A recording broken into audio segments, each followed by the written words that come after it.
Ես ուղղակի չհասկացա մեր գործընկերը Մարիամ Պերսյանը։ Ընկերությանը թե կառավարիչ Ռոմանոս Պետրոսյանին, որ ինչ եմ ասում էլի, որովհետև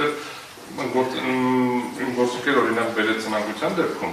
ծնանկության կառավարիչը կառավարելով ընկերությունը որոշակի փուլերում միևնույն է ինքնին դատավարական կարգավիճակ ունենում, օրինակ նմանատիպ դեպքերում, եւ դա դասական օրինակն է, երբ որ օրենքի հիման վերահսկված մասնավոր անձը օրենքի ուժով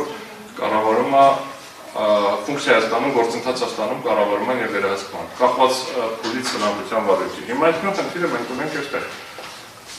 Ռոմանոս Պետրոսյանի գործառույթները սահմանված են բացառապես, ներողություն, ստացվել են բացառապես մի հատ վարչական ակտի արդյունքում։ Ամբողջ կորպորատիվ իրավական փաստաթղթավորումը, խորհրդի որոշում, ժողովի որոշման հիման վրա գրանցումա, չգրանցումա, դրա հետ կապված գործընթացներ տեղի չի ունեցել։ Այս պահին դեռևս ընկերությունը շարունակում է ունենալ գլխավոր տնօրեն։ Եվ ավելին ասեմ, գլխավոր տնօրենի լիազորությունների դաստարեցնելու դեպքում ունենալու այլ գլխավոր տնօրեն, այսինքն անկախ ամեն ինչից, անկախ այդ գործընթացից, մեկավոր ընկերություն ունենալու գլխավոր տնօրեն։ Ռոմանոս Պետրոսյանի ֆունկցիաները չեն սահմանափակվում բացառապես գործադիր մարմնի ֆունկցիաներով, ունի ավել գործառույթներ։ Օրինակ, խորհուրդը եւ ժողովը պետք է համաձայնեցնեն իրենց որոշումների հետ։ Այսինքն ինքը ունի դասական վերահսկողական ֆունկցիաներ եւ շատ նման է, անալոգիա եթե չկիրառենք, շատ նման է ծնանկության վարույթներին։ Հետևաբար, որպես առանձին անդամ, մասնակից դարձնելու խնդիրը միանշանակ է։ Դրա համար որ գործընկերը Պետինան են ներկայացնում, բայց ինքը ներկայացնում ընկերությունը, կա ընկերության ներկայացուցիչ, դատարանը ճանաչեց ներկայացուցիչ լիազորությունները որպես էլեկտրական ցանցերի ներկայացուցիչ։ Ես հիմա ով այդ լիազորագիրը տվել էական չի։ Ընկերության ներկայացուցիչն է գործընկերը եւ հետեւաբար այստեղ առաջնորդվելու ընկերության շահերով, հաշվի չառնելով ընկերության տնօրենի, ընկերության մնացած աշխատակիցների իրեն բան իմաստով, հանձնարարություն քաղաքացիական իրավական նկատի ունենալու տալու լիազորություն ունեցող անձանց ինքը պետք է առաջնորդվի բացառապես հեծի լիազորություններով։ Սա է առաջին կետորն է։ Եվ ասում եմ առանձին սուբյեկտ կա։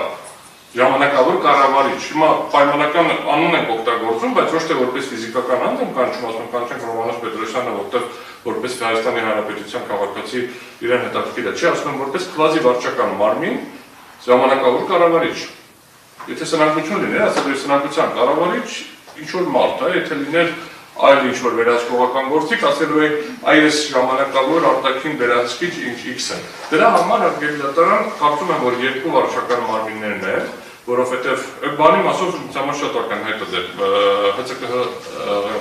նախագահի մասով ակնհայտ է, որտեղ կա վարչական ակտ ինքնաընդունել, այդ վարչական ակտի հիման վրա վարչական վարույթ է եղել, բողոքարկում ենք, այս ակտը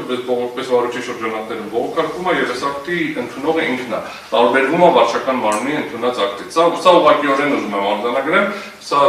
չվերադառնում է։ Կառավարչի հետ կապված շատ միանշանակ չի այդ իմաստով, որ արժ չի, որովհետև վարչական արդարադատությունում անընդհատ չի հանդիպում նման խնդիրներ, բայց ակնհայտորեն ունի իրավական շահագրգռվածություն, որովհետև ինքը ինքնուրույն մասնակից է այս ամբողջ process-ի։ Ընկերությունը մի հատ ֆիքսեմ ունի գլխավոր տնօրեն։ Այլ լիազորություն ունի, չունի, ում անցել այդ լիազորությունները, բայց ընկերությունը ունի գլխավոր տնօրեն։ Եվ ընկերությունը ինքը առանձին սուբյեկտ է, ժամանակավոր կառավարիչը առանձին սուբյեկտ։ Այսքանը խնդրում եմ համապատասխանաբար